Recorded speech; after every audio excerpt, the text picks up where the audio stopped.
ರಾಜ್ಯ ಮಟ್ಟದ ಟಗರಿನ ಕಾಳಗಕ್ಕೆ 4 electric bike ಬಹುಮಾನವಾಗಿ ನೀಡಿದ ಮಾಜಿ ಜಿಲ್ಲಾ ಪಂಚಾಯತ ಸದಸ್ಯ ಜಹೂರ ಹಾಜಿ. ಬೆಳಗಾವಿ ಜಿಲ್ಲೆಯ ರಾಮದುರ್ಗ ತಾಲೂಕಿನ ನರಸಾಪುರ ಗ್ರಾಮದಲ್ಲಿ ಶ್ರೀ ಗ್ರಾಮದೇವಿ ಜಾತ್ರಾ ನಿಮಿತ್ತವಾಗಿ ದ್ಯಾಮಮ್ಮದೇವಿ ಗೆಳೆಯರ ಬಳಗ ವತಿಯಿಂದ ಆಯೋಜಿಸಿದ ರಾಜ್ಯ ಮಟ್ಟದ ಟಗರಿನ ಕಾಳಗ ಸ್ಪರ್ಧೆಯನ್ನು ಕಾಂಗ್ರೆಸ್ ಮುಖಂಡ ಮಾಜಿ ಜಿಲ್ಲಾ ಪಂಚಾಯತ ಸದಸ್ಯ ಜಹೂರ ಹಾಜಿ ಜ್ಯೋತಿ ಬೆಳಗುವುದರ ಮೂಲಕ ಚಾಲನೆ ನೀಡಿದರು. ಕಾಲು ಕೆರೆದು ಮುನ್ನುಗ್ಗಿ ಪರಸ್ಪರ ಮುಖಾಮುಖಿ ಡಿಚ್ಚಿ ಹೊಡೆಯುತ್ತಿರುವ ಟಗರುಗಳು, ಧೂಳಿನ ಅಬ್ಬರದಲ್ಲಿ ಟಗರುಗಳನ್ನು ನಿಯಂತ್ರಿಸುವ ಮಾಲೀಕರು, ಕೇಕೆ ಹೊಡೆಯುವ ಜನ, ಶಿಳ್ಳೆ, ಚಪ್ಪಾಳೆ ತಟ್ಟುತ್ತಾ ಹುರಿದುಂಬಿಸುವ ಝಲಕ್. 4 ತಿಂಗಳ ಮರಿ, ಹಾಲ ಹಲ್ಲು, 2 ಹಲ್ಲು, 4 ಹಲ್ಲು, 6 ಹಲ್ಲು ಮತ್ತು ಓಪನ್ ವಿಭಾಗದಲ್ಲಿ ನಡೆದ ಕಾಳಗದಲ್ಲಿ ವಿವಿಧ ಭಾಗಗಳಿಂದ ಆಗಮಿಸಿದ ಟಗರುಗಳು ಪಾಲ್ಗೊಂಡಿದ್ದವು. ಟಗರುಗಳು ಒಂದಕ್ಕೊಂದು ಗುದ್ದುವುದರ ಮೂಲಕ ಕಾಳಗ ನಡೆಸಿ ಜನರಲ್ಲಿ ರೋಮಾಂಚನ ಮೂಡಿಸಿದವು. ಪ್ರೇಕ್ಷಕರು ಟಗರು ಕಣದೊಳಗೆ ಬಾರದಂತೆ ಕಬ್ಬಿಣದ ಬ್ಯಾರಿಕೇಡ್ಗಳನ್ನು ಹಾಕಲಾಗಿತ್ತು. ಟಗರು ಕಾಳಗ ಕಣ್ತುಂಬಿಕೊಳ್ಳಲು ಜನಸಾಗರವೇ ಹರಿದು ಬಂದಿತ್ತು. ಟಗರುಗಳು ಸ್ಪರ್ಧೆಯಲ್ಲಿ ಭಾರೀ ಪೈಪೋಟಿ ನಡೆಸಿದವು. ವಿಜೇತ ಟಗರುಗಳ ಮಾಲೀಕರಿಗೆ 4 ಎಲೆಕ್ಟ್ರಿಕ್ ಬೈಕ್ಗಳನ್ನು ಮಾಜಿ ಜಿಲ್ಲಾ ಪಂಚಾಯತ್ ಸದಸ್ಯ ಜಹೂರ ಹಾಜಿ ಅವರು ನೀಡಿದ್ದರು. 1 HF deluxe bike, LED TV, air cooler ಇನ್ನೂ ಹಲವು ಬಹುಮಾನಗಳನ್ನು ನೀಡಲಾಯಿತು. ಈ ಸಂದರ್ಭದಲ್ಲಿ ನರಸಾಪುರ್ ಗ್ರಾಮದ ಗುರು ಹಿರಿಯರು, ಯುವಕರು, ಟಗರು ಪ್ರೇಮಿಗಳು ಉಪಸ್ಥಿತರಿದ್ದರು. ನೀವು ಯಾವುದೇ ಸ್ಪರ್ಧೆ ಇಡ್ರಿ, ಇನ್ನಿತರ ಚಟುವಟಿಕೆಗಳನ್ನು ಮಾಡ್ರಿ, ಅದರ ಜೊತೆನೆ ಊರಿಗೆ ಏನು ಅಭಿವೃದ್ಧಿ ಬೇಕು ಅದನ್ನು ಸಹ ಗಮನ ಹರಿಸಿ ಅಂತ ಹೇಳಿ ತಮ್ಮನ್ನು ಉದ್ದೇಶಿಸಿ ಮಾತನಾಡಿದಂತ ಆತ್ಮೀಯರಾದಂತ ಅನಿಕೇತನ ಪಟ್ಟಣವರೇ, ನನ್ನ ಸ್ನೇಹಿತರು, ಮಾರ್ಗದರ್ಶಕರಾದಂತ ಸಿದ್ದಪ್ಪನ ಕಡ್ಲಕ್ನವರೇ, ಗ್ರಾಮ ಪಂಚಾಯಿತಿಯ ಮಾಜಿ ಅಧ್ಯಕ್ಷರು, ಆತ್ಮೀಯ ಸಹೋದರರಾದಂತ ಸಿಕಂದರ್ನ ಬದೋಳವರೇ, ಇನ್ನೋರ್ವ ಗ್ರಾಮ ಪಂಚಾಯಿತಿ ಸದಸ್ಯರು, ಆತ್ಮೀಯರಾದಂತಹ ಫಕೀರಪ್ಪ ಪೂಜಾರ್ ಅವರೇ,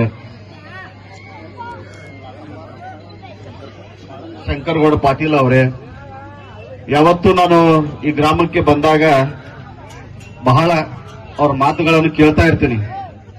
ನಮ್ಮ ಡಾಕ್ಟರ್ ಸಾಹೇಬ್ರು, ನಾವೇಕ ಪಾಟೀಲ್ ಅಂತ ಹೇಳಲ್ಲ ಅವ್ರಿಗೆ, ಯಾವತ್ತು ಡಾಕ್ಟರ್ ಅಂತ ಕರೀತಾನೆ. ಡಾಕ್ಟರ್ ಸಾಹೇಬ್ರೆ, ಇನ್ನೋರ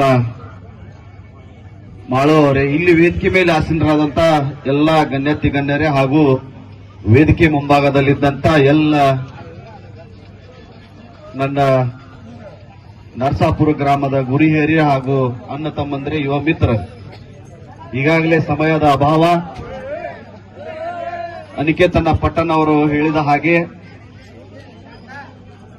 ನಾವು ಸಹ, ನೀವು ಏನೇ ಮಾಡಿ, ಈ ಗ್ರಾಮ ನಮ್ಮ ಗ್ರಾಮ, ನಾವು ಯಾವತ್ತು ಹಳೆ ತೊರಗಲ್ ಬೇರೆ ಅಲ್ಲ, ಇದು ನರಸಾಪುರ ಬೇರೆ ಅಲ್ಲ ಅಂತ ತಿಳ್ಕೊಂಡಿರೋ.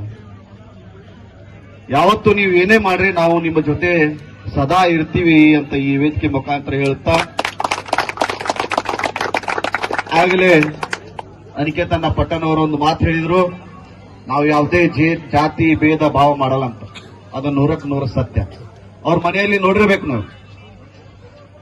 ಪ್ರತಿಯೊಂದು ಶಾಸಕರನ್ನ, ಬಹಳಷ್ಟು ಶಾಸಕರನ್ನ ನೋಡಿದ್ದೇವೆ ನಾವು.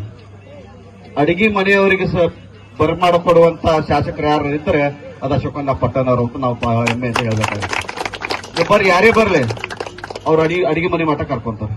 ಬೇರೆದವ್ರು ಹಾಗಲ್ಲ, ನೀವು ಹೊರಗೆ ಕುಂದಿರ್ಬೇಕು, ಅವ್ರು ಬಂದಾಗ ಬೆಟ್ಟ ಆಗ್ಬೇಕು. ಇಂಥ ಶಾಸಕರನ್ನ ನಾವು ಪಡೆದಂತ ಪುಣ್ಯ ಮುಂದೆ ಬರುವ ದಿನಮಾನದಲ್ಲಿ ನಮ್ಮ ಯುವಕರ ನಾಯಕ, ಯುವಕರ ಕಣ್ಮಣಿ ಅನಿಕೇತನ ಪಟ್ಟಣವರು ಸಹ ತಾವು ಬೆಳೆಸಬೇಕಂತ ತಮ್ಮಲ್ಲಿಯ ಕೈ ಮುಗಿದು ಕೇಳ್ಕೊಂತೀನಿ. ಯಾಕಂದ್ರೆ ಒಬ್ಬ ಬಹಳ ನಿಷ್ಠಾವಂತ, ನಮ್ಮ ತಾಲೂಕಿಗೆ ಏನಾರ ಮಾಡಬೇಕು, ನಮ್ಮ ತಾಲೂಕನ್ನು ಮುಂದೆ ತರಬೇಕಂತ ಒಂದು ಚಿಂತನಕಾರ, ಬಹಳ ಚಿಂತೆ ಇದೆ. ಅಂತಾರ ನಾವು ಬೆಳೆಸಬೇಕಾಗಿತ್ತು. ಮುಂದಿನ ದಿನಮಾನದಲ್ಲಿ ತಾವೆಲ್ಲರೂ ಅವರಿಗೆ ಆಶೀರ್ವಾದ ಮಾಡ್ತೀರಂತ ನಾನು ಭಾವಿಸಿದ್ದೇನೆ. ಅದರ ಜೊತೆನೆ ನೀವು ಮುಂದಿನ ಸಲ ಈ ಟಗರಿನ ಕಾಳಗ ಇಟ್ಟರೆ ನಮ್ಮಿಂದ ಏನು ಸಾಧ್ಯ ಆಗುತ್ತೆ ಅದನ್ನು ನಾವು ಮಾಡ್ತೀವಂತ ಈ ವೇದಿಕೆ ಮುಖಾಂತರ ಹೇಳುತ್ತಾ, ನಾವು ಯಾವ ತರ ಬದುಕಬೇಕಪ್ಪ ಅಂದ್ರೆ, ದೇಶ ಅಂತ ಬಂದ್ರೆ ನಾವು ಭಾರತೀಯರಾಗಬೇಕು. ದೇಶ ಅಂತ ಬಂದ್ರೆ ನಾವು ಭಾರತೀಯರಾಗಬೇಕು. ನಾಡಂತ ಬಂದಾಗ ನಾವು ಕನ್ನಡಿಗರಾಗಬೇಕು. ಜಾತಿ ಅಂತ ಬಂದಾಗ ನಾವೆಲ್ಲರೂ ಮಾನವ ಜಾತಿಯಾಗಿ ಬದುಕುನಂತ ಹೇಳ್ತಾ ನನ್ನ ಮಾತು ವಿರಾಮ ಹೇಳ್ತೀನಿ. ಜೈ ಹಿಂದ್, ಜೈ ಕರ್ನಾಟಕ.